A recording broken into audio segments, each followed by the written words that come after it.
namahaw na mi amon sudan no. Ito kasi kailangan ko lang pagtatot ng mas malaki. Ito ang ganda. Pag napagtatot ng mas malaki, kahit ito. Parang na-adjust ko sir. Pero Mami. kung kunwari sa ganitong setup mo, Dire mi sa sulod kay nana mami anang salida. This is what I would call a Nami TV.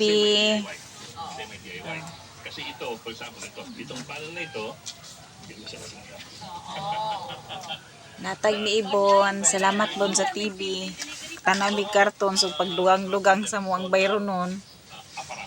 Ug nagmahal na pa naman ang kurente.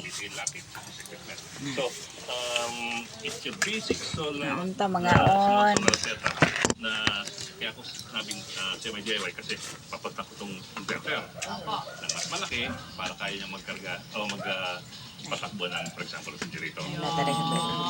Mindful ka lang dun sa overloading eh. Yes. Kasi pag ang ref, titignan mo yung label niya eh, meron niyang rated current. Yun dapat ang tinitignan pala. Yung ibig sabihin nun, yun ang maximum nakatak niya ng kuryente. Balag gamay ang viewers, basta kaunta.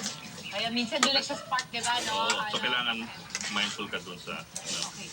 Baka ang tanong, gaano kalaki ba ang pwedeng matipid nating kuryente kapag ganito ang setup natin? well, I've seen some people who live off this eh.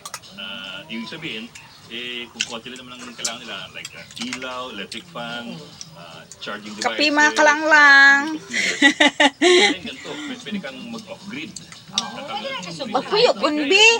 Huwag ni ampun oy. So, for example, ito ay itong fan. Na kailangan po ngayon, grabe, parang mag-ingat po tayo sa heat stroke ha, sobrang init po. Yeah. Battery, this is ano kasi barat ako eh. So, bili ko pinakamura eh. Yan, pinaka-importante sa lahat. Hindi naman sa barat.